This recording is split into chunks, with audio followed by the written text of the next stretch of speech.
Olá pessoal, seja bem-vindo à terceira videoaula do segundo módulo de matemática. Nessa videoaula daremos continuidade ao estudo de funções, onde apresentarei outros conceitos que envolvem o tema. São os conceitos de domínio, contradomínio e conjunto imagem. Esses conceitos são muito importantes porque ao longo do estudo de funções nós utilizaremos a todo momento. Então vejamos como que funcionam esses conjuntos. A definição primeiro de domínio e contradomínio é a seguinte: seja f definida de A para B uma função. O conjunto A é chamado então de domínio de f e o conjunto B é chamado de contradomínio de f. Bora ver uns exemplos. Eu tenho aqui primeiramente o conjunto A, que é dado por 0, 1, 2 e 3, e o conjunto B, que é definido por 0, 1, 2, 3, 4 e 5. A função definida de A para B, tal que f de x igual a x mais 1, tem domínio A e contradomínio B. A gente pode também representar assim, ó. Domínio a gente vai representar pela letra D, que é igual ao conjunto A, e o contradomínio, que a gente vai representar por CD, é igual ao conjunto B aqui no caso. Segundo exemplo, sendo A igual a Z e B igual a Z, ou seja, o conjunto A e B são o conjunto dos inteiros, a função f de A para B, tal que f de x igual a 2x, tem domínio Z e contradomínio Z, ou seja, eu poderia falar que o domínio é os inteiros e o contradomínio também é o conjunto dos números inteiros. Sendo A igual a R e B igual a R, a função f de A para B, tal que f de x igual a 2x mais 1, tem domínio R e contradomínio R, ou seja, o D de domínio é igual ao real e o contradomínio, ou seja, CD, também é real. Então ele pode variar dependendo da situação que a gente colocar. Determinação do domínio. Às vezes, pessoal, quando não é dado explicitamente o domínio D de uma função f, deve-se subentender que o domínio D é formado por todos os números reais que podem ser colocados no lugar de x ou substituídos no lugar de x na lei y igual a f de x, que é aquela fórmula que define a função. De modo que, efetuados os cálculos, sempre a gente consiga encontrar um valor de y. Dependendo de algumas funções, como a gente vai ver nos próximos exemplos, alguns valores eles não podem ser substituídos. Então, por isso que é necessário, quando não for dado esse domínio da função, a gente restrinja o domínio dessa função. Tá? Bom, primeiro exemplo aqui nós temos o seguinte: determinar o domínio da função f de x igual a 1 sobre x menos 8. É qualquer número que eu possa substituir no lugar do x aqui nessa função? Se vocês pensarem um pouquinho, não. Observem o seguinte: se eu substituir o x ali por um determinado valor na minha função, pode acontecer que o meu denominador seja igual a zero. Né? Então, nesse caso, eu tenho que restringir, ou seja, retirar este valor que torna o meu denominador zero, ao ser substituído aqui na função, do domínio dessa minha função. Senão, eu vou acabar encontrando uma inconsistência ou uma indeterminação na hora de achar a imagem desse valor. Bom, então olha só. Nesse caso aqui, nós estamos falando que o meu denominador aqui da função, ele tem que ser um número diferente de zero, ele não pode ser igual a zero. Então, eu vou escrever isso para determinar que valor do meu domínio que eu não posso substituir aqui nessa função. Então, a expressão que está no denominador tem que ser diferente de zero. Ele não pode ser igual a zero. Então, ao resolver isso aqui, eu vou encontrar o quê? X diferente de 8. Né? Se eu isolar esse x aqui, eu vou obter esse resultado, x diferente de 8. O que esse resultado quer dizer para nós? Que o meu domínio vai ser um número que pertence ao conjunto dos reais, tal que ele seja diferente de 8. Ou seja, para que aqui eu sempre tenha uma divisão de 1 por um número que tiver aqui no meu denominador, eu não posso substituir o x por 8. Olha o que acontece quando eu substituo x por 8. Ó. Vai ficar f de 8 igual a 1 sobre 8 menos 8, ou seja, 1 dividido por zero. Existe divisão por zero? Como a gente já sabe, não, né? Então, por isso que o meu domínio aqui foi restringido, né? Eu posso pegar qualquer número real, desde que ele seja diferente de 8. No próximo exemplo, eu tenho aqui o seguinte: determinar o domínio da função f de x igual a raiz quadrada de x menos 5. Essa expressão x menos 5, ela pode ser qualquer valor?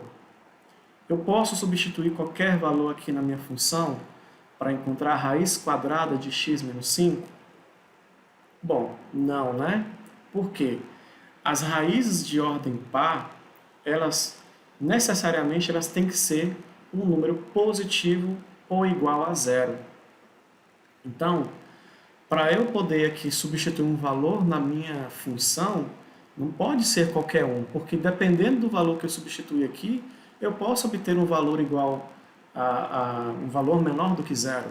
Por exemplo, que o x seja 1. Então vai ficar f de 1 vai ser igual a raiz quadrada de 1 menos 5, que é igual a raiz quadrada de menos 4. Existe a raiz quadrada de um número negativo? Não, né? Isso aqui não existe no conjunto dos números reais, né? Então, nesse caso, o número 1 ele não faz parte do domínio da função. Mas é só um que não faz parte? Não, tem uma infinidade de elementos que não podem fazer parte desse domínio da função. Como que eu vou fazer para determinar o domínio para este caso aqui de função? Bom, como eu já falei anteriormente, as raízes de ordem par elas têm que ser maior ou igual a zero. O radicando aqui tem que ser um número maior ou igual a zero. Então, para encontrar quais são esses números que fazem parte do domínio da função, a gente vai escrever da seguinte forma. Eu vou pegar aqui o radicando da minha raiz, que é x menos 5, e falar que ele tem que ser maior ou igual a zero. Porque quando eu definir que essa expressão seja maior ou igual a zero, eu vou estar retirando as situações em que os meus x, ao serem substituídos aqui nessa função, dê uma raiz negativa. Então, olha só, resolvendo essa equação aqui, eu vou ter, então, x maior ou igual a 5. Então, para que essa minha função sempre tenha uma raiz positiva e que essa raiz seja exata, os valores ao substituir na minha função têm que ser sempre maiores ou iguais a 5. Isso quer dizer, então, que o meu domínio é igual x pertence aos reais, tal que x seja maior ou igual a 5. Ou seja, valores que estão ali, próximos do 5, mas menores do que ele, por exemplo, 4,99, não satisfaz a minha função, né? Porque vai dar um valor, uma raiz negativa. É claro que essa observação do radicando de uma raiz ser negativa, não ser negativa, é só para o caso em que as raízes são de ordem par. Se ela for de ordem ímpar, eu não preciso me preocupar com isso, né? Porque as raízes cúbicas, quíntuplas, né? Elas podem funcionar, ou elas funcionam para qualquer tipo de número, seja ele positivo, negativo ou nulo. Neste exemplo aqui nós temos determinar o domínio da função f de x igual a 3x mais 1. Existe alguma restrição para essa função? Tem algum valor que eu não posso substituir aqui nessa função, que daria uma indeterminação, por exemplo, uma divisão por zero, ou uma raiz de ordem par e negativa? Não, né? Nesse caso aqui, pessoal, essa função não tem restrição nenhuma. As funções, como a gente chama de polinomiais, que são formadas por polinômios, elas geralmente não existem restrição no seu domínio. Então, no caso aqui, o domínio para essa função é o conjunto dos números reais. Então, de modo geral, a gente vai sempre preocupar com funções para determinar o seu domínio, restringindo, né, aquelas funções que têm uma variável no denominador e funções com raiz de ordem par, que possuem uma variável no seu interior. Então, aí, nesse caso, quando houver, né, essas duas situações, a gente vai restringir o domínio. No caso das funções com variável no denominador, a gente vai pegar o denominador e fazer que ele é diferente de zero. As funções com raiz de ordem par e que possuem uma variável no seu interior, nós vamos pegar o radicando e falar que ele é maior ou igual a zero. Então, bora ver aqui outros exemplos para poder a gente determinar o domínio de funções envolvendo essa situação. Neste exemplo aqui, pessoal, nós temos que determinar o domínio da função f de x igual a 1 sobre x menos 8 mais raiz quadrada de x menos 5, ou seja, a gente tem que estudar aqui todas as possibilidades de valores de x que eu tenho que substituir nessa função, que não vai dar uma indeterminação, né? No caso, eu tenho ali a primeira parte que é dada por uma fração que contém uma variável no seu denominador, e a segunda parte que tem uma raiz de ordem par, com uma variável também no seu interior. E aí, nesse caso, a gente precisa restringir cada parte e observar no todo como que vai ficar o domínio dessa função. Então, na primeira parte, nós temos 1 sobre x menos 8. Não é qualquer valor que eu posso substituir ali. Como eu tenho uma fração, eu vou pegar o denominador dela e vou fazer diferente de zero. Então, aqui, resolvendo essa inequação, a gente vai obter que x é diferente de 8. Certo? Para representar isso numa reta, observem que vou localizar aqui o 8 mais ou menos nessa posição. Como é diferente de 8, a bolinha tem que ficar aberta. E aí todo esse trecho aqui é que representa os valores que atendem a essa parte aqui do meu domínio da função. Bom, na segunda parte eu tenho ali uma raiz quadrada de x menos 5, ou seja, o interior radicando, a gente vai pegar ele aqui e vai falar que ele tem que ser maior ou igual a zero. Lembre-se lá que eu disse, né? Uma raiz de ordem par, ela sempre tem que ter um radicando positivo ou igual a zero. Então, aqui, resolvendo essa inequação, a gente vai obter x maior ou igual a 5. Então, o intervalo que eu vou representar aqui para essa situação vai ser o seguinte. Eu tenho aqui o 5, no caso, vai ser uma bolinha fechada, porque é maior ou igual, né? E aí, todo esse trecho acima do 5 é que faz parte do domínio desse intervalo aqui, né? Bom, agora a gente vai analisar, dentre essas duas retas anteriores, quais as partes que ela tem em comum, ou seja, fazer a interseção desses dois intervalos. Observe então, pessoal, que do menos infinito até o 5, eu só vou ter na primeira reta, na segunda reta não tenho, né? Então, ele não faz parte da interseção das duas. Agora, do 5 para o mais infinito, nas duas retas possuem, mas cuidado. O 8 só pertence à segunda reta, né? Na primeira reta ali ele não pertence. Então, no caso aqui, a solução ou a interseção desses dois intervalos vai ser um intervalo que começa no 5 e que chega aqui no 8 vai ficar aberto, mas que ele continua depois, né? Porque depois do 8 para o mais infinito, nas duas retas, elas possuem essa parte do domínio, né?